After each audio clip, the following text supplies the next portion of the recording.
শহরের 7 জায়গায় enforcement directorate আধিকারিকরা গিয়েছেন, সেই খবরে নজর রাখতেই হবে। তার কারণ এবার এমন ঘটনা ঘটলো, এমন ছবি উঠে এলো যে ছবি আপনাদের বিধায়ক জীবনকৃষ্ণ সাহার ছবির কথা মনে করিয়ে দেবে। মনে আছে সেই পুকুরে, পাঁচিল টপকে পুকুরে ফেলে দিয়েছিলেন মোবাইল?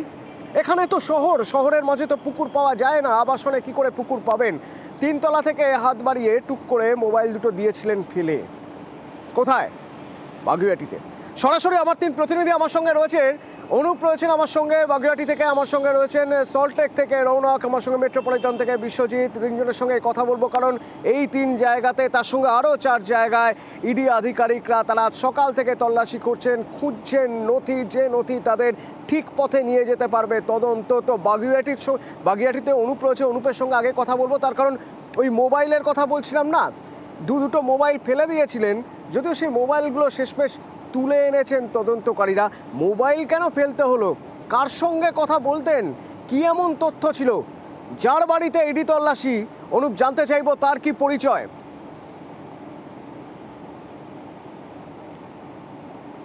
তবে রেশন বন্টন দুর্নীতি মামলায় 7 জায়গায় কিন্তু ইডির পক্ষ থেকে তল্লাশি হচ্ছে। তার মধ্যে বাগুইআটির যে কৈখালী অভিজাত আবাসন, সেখানে কিন্তু বাকিবুর রহমান ঘনিষ্ঠ ইম্পোর্ট এক্সপোর্টের যিনি ব্যবসায়ী একেবারে হানিস তরওয়াল, তার বাড়িতে হানিস তাসিবালের বাড়ি যখন তল্লাশি চলছে, সেখানে কিন্তু ইডির পক্ষ থেকে তার বাড়িতে যখন ঢুকতে যায়, সেক্ষেত্রে কিন্তু গেট থেকে নক করা হয় যে তদন্তকারী আধিকারিক ইডি তার বাড়িতে এসছে। সেই সময় কিন্তু তিনি একেবারে বাড়ির যে বহুতল আবাসন, সেখান থেকে কিন্তু মোবাইল ফোন দুটি ছুঁড়ে ফেলে দেয়। এর পরবর্তী ক্ষেত্রে ইডির পক্ষ থেকে যেহেতু আগে থেকেই একটি ঘটনা সজাগ ছিল, সিবিআইয়ের ক্ষেত্রে বড়ুয়ার বিধায়ক অর্থাৎ জীবনকৃষ্ণর বাড়িতে যখন তল্লাশি করা হচ্ছিল, সেই সময় কিন্তু পুকুরে মোবাইল ফেলে দেওয়ার ঘটনা ঘটেছিল। এবং সেই ঘটনা থেকে শিক্ষা নিয়ে কিন্তু আজকে তৎপরতা ছিল কেন্দ্রীয় বাহিনী এবং ইডি আধিকারিকদের। এবং সেই মোবাইল ফোন যখনই ফেলে দেওয়া হয়, তখন কিন্তু কেন্দ্রীয় বাহিনী আর ইডি আধিকারিক সেই মোবাইল ফোন দুটি উদ্ধার করে। যদিও একটি মোবাইল ফোন ভেঙে গেলেও তার থেকে কিন্তু বেশ কিছু নথি উদ্ধার হবে, এমনটাই মনে করা হয়। একটি মোবাইল ফোন অক্ষত অবস্থায় আছে। কেন তিনি মোবাইল ফোন দুটি ফেলে দিলেন, কার সাথে কথা বলেছিলেন, এই সমস্ত বিষয় নিয়ে কিন্তু তাকে জিজ্ঞাসাবাদ করা হচ্ছে। শুধু তাই নয়, বাকিবুর রহমানকে যখন জিজ্ঞাসাবাদ করা হচ্ছিল রেশন বন্টন দুর্নীতি মামলায়, সেক্ষেত্রে কিন্তু একেবারে হানিস তাসিবালের নাম কিন্তু উঠে আসে। আর সেক্ষেত্রে যখনই নাম উঠে আসে, সেক্ষেত্রে কিন্তু তাকে জিজ্ঞাসাবাদ এবং তার বাড়িতে তল্লাশি করার জন্য আজকে ইডি পৌঁছে যায়। এবং যখনই পৌঁছয়, এই যে ঘটনা ঘটে এবং বেশ কিছু তথ্য ইতিমধ্যে ইডির কাছে উঠে এসেছে। বাকিবুর রহমানকে জিজ্ঞাসাবাদ করে ইম্পোর্ট এক্সপোর্টের ব্যবসা থাকলেও যে রেশন বন্টন দুর্নীতির মামলা, তার ব্যবসার মাধ্যমে কিন্তু বিভিন্নভাবে এই মামলার টাকা খাটানো হতো। শুধু তাই নয়, কালো টাকা যে সাদা করার প্রক্রিয়া হতো, সেগুলো কিন্তু এই ব্যবসার মাধ্যমে করা হতো বলে এমনটাও জানতে পেরেছিল ইডি তদন্তকারী আধিকারিকরা। সেই কারণেই ইডির পক্ষ থেকে আজকে একেবারে হানিস তাসিবালের বাড়িতে তল্লাশি করা হয় এবং দীর্ঘক্ষণ অতিক্রান্ত এখনো পর্যন্ত তল্লাশি করা হচ্ছে, এখনো তল্লাশি চলছে। কালো টাকা সাদা করার কারিগর এই ব্যবসায়ী আফসোস করতেই পারেন যে তার বাড়ির পাশে কেন একটা পুকুর ছিল না। তাহলে তো অন্তত কেন্দ্রীয় এজেন্সির তদন্তকারীদের আজ আবার নতুন করে পাঁক ঘাঁটতে হতো। যেমন জীবনকৃষ্ণ সাহার মোবাইল খুঁজতে গিয়ে পাঁক ঘাঁটতে হয়েছিল, বার করে আনতে হয়েছিল মোবাইল। তো আজ সহজেই পাওয়া গিয়েছে, মোবাইল দুটি নিচে পড়ে গিয়েছিল বা ফেলে দেওয়া হয়েছিল। সেই ফেলে দেওয়া মোবাইলের মধ্যে থেকে একটি ভেঙে গিয়েছে, সেটা থেকে হয়তো সেভাবে তথ্য নাও পাওয়া যেতে পারে, কিন্তু আরেকটি মোবাইল অটুট রয়েছে, যা কাজে লেগে যাবে তদন্তকারীদের। এবং তদন্তকারীরা তো তাই চাইছেন যে সূত্র, কিছু নথি, যে নথি তদন্তে গতি বাড়াবে। তো তদন্তে গতি বাড়ানোর জন্য আরও 6 জায়গায় তল্লাশি, তার মধ্যে থেকে একটি মেট্রোপলিটন। সেখান থেকে বিশ্বজিৎ আমার প্রতিনিধি রয়েছেন। বিশ্বজিৎ, মেট্রোপলিটনে এখানে কার বাড়িতে তল্লাশি, কে ইনি, কি পরিচয়, রেশন দুর্নীতি তদন্তের সঙ্গে কি যোগ তার?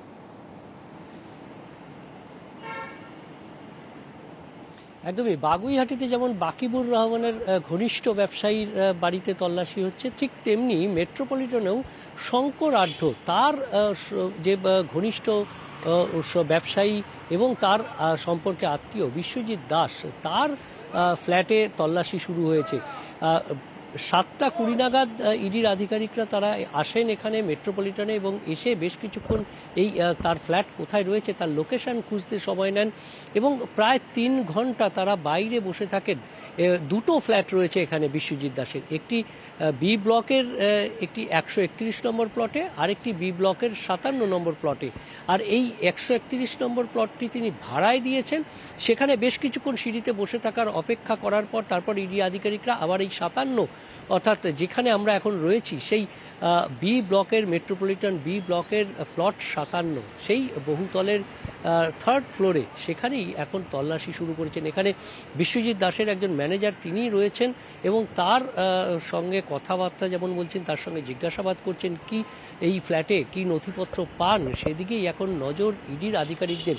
মূলত যে জন্য ইডির আধিকারিকরা এসেছেন, এবং শুধুমাত্র এখানে নয়, এই বিশ্বজিৎ দাসের সল্টলেকের বাড়ি সহ শেক্সপিয়ার সরণির কাছে সেখানে অফিস রয়েছে, এছাড়াও পার্ক স্ট্রিট শেক্সপিয়ার সরণি ধর্মতলা চত্বরে যার অফিস রয়েছে, এই সমস্ত অফিস এবং ফ্ল্যাট এবং বাড়িতে মূলত এই বিশ্বজিৎ দাস তিনি যেমন বৈদেশিক মুদ্রা বিনিময়ের এই যে বিশ্বজিৎ দাসের শঙ্কর আঢ্য বিশ্বজিৎ দাসের সল্টলেকের অফিসের কথা বলছিলেন বিশ্বজিৎ, সেখান থেকে আমার অপর প্রতিনিধি রৌনক রয়েছে। রৌনকের থেকে একটু জানতে চাইবো, সকাল থেকে তদন্তকারী অফিসাররা সেখানে ভিতরের খবর কি পাচ্ছি রৌনক?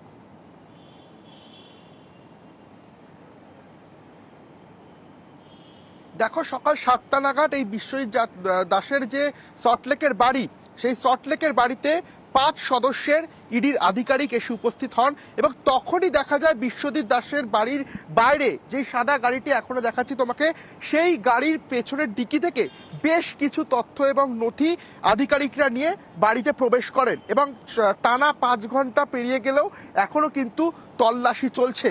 অর্থাৎ বেশ কিছু নথি এবং তথ্য উঠে আসার সম্ভাবনা রয়েছে, কারণ বনগাঁ পুরসভার প্রাক্তন চেয়ারম্যান এই যে শঙ্কর আঢ্য, তার যে কোটি কোটি টাকার দুর্নীতি, সেই দুর্নীতির সঙ্গে একটা কোনো সূত্র থাকতে পারে এই ব্যবসায়ী বিশ্বজিৎ দাসের।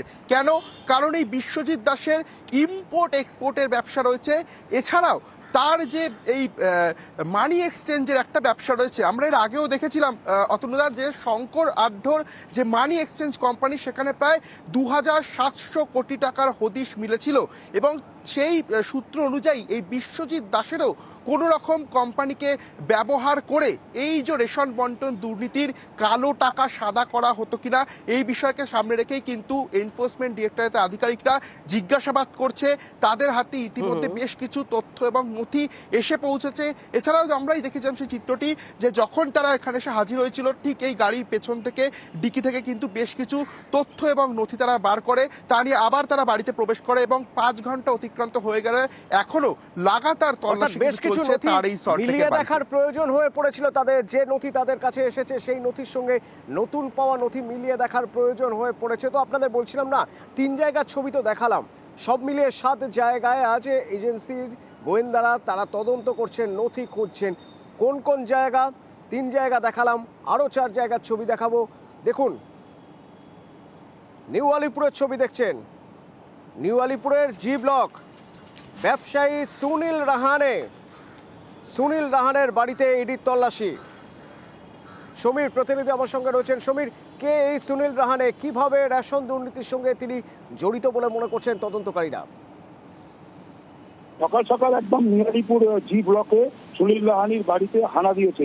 এবার যখনই হানা দিয়েছে তখন বুঝে ওঠার আগেই ওখানে বহুজাতিক বিল্ডিং, সেই বিল্ডিং এর মধ্যে ওয়াটার টাওয়ার বলে যে এলাকা আছে, সেই এলাকার মধ্যে ঢুকেছে এবং যে রুমের মধ্যে গেছে সেইখানে তখন মানে সঙ্গে কেন্দ্রীয় বাহিনী আছে এবং বাইরে নিয়ালিপুর থানা, সোনারপুরে নিয়ালিপুর থানা এসছে এবং এই সুনীল রাহানি যে ব্যবসা করছে, ব্যবসার এলাকার লোক এখনো কেউ কিছু বলতে চাইছে না এবং যারা ওই এখানে স্থানীয় যারা আছে তারাও বুঝে উঠতে পারছে না কেন ওনার বাড়িতে, ব্যবসায়ীর বাড়িতে কেন ইডি হানা, তারাও মুখ খুলতে চাইছে না এবং বাইরে যেহেতু পুলিশ আছে, পুলিশ কোনোভাবে কিছু বলতে পারছে না এবং কেন্দ্রীয় বাহিনী ভেতরে কাউকে নিরাপত্তার কারণে কাউকে ভেতরে ঢুকতে দিচ্ছে না। নজর রাখো সমীর। পার্ক স্ট্রিটের ছবিও দেখাবো আপনাদের। পার্ক স্ট্রিটেও ইডি তল্লাশি চলছে একটি অফিসে।